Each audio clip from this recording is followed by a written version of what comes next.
को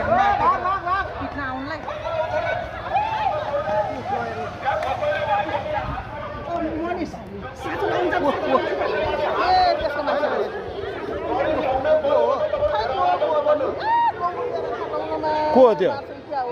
हाने भन्छ मोर्छ लौ न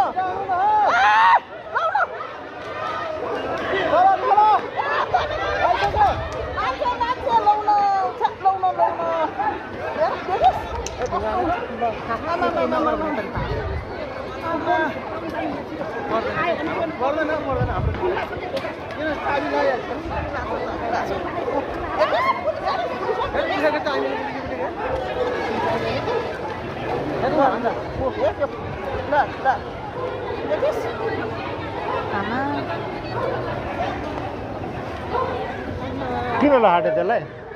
भिडियो खिचेर हो के भिडियो खिचेर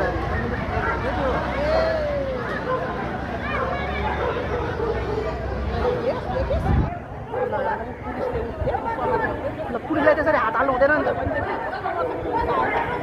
मोबाइल त्यसमा भिडियो खिच्नेमा लगेर त गोको मान्छे कहाँ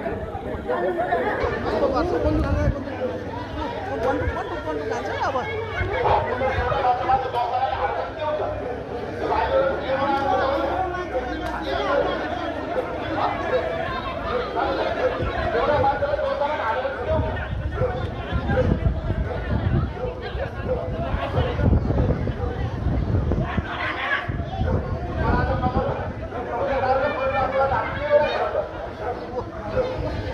खतरा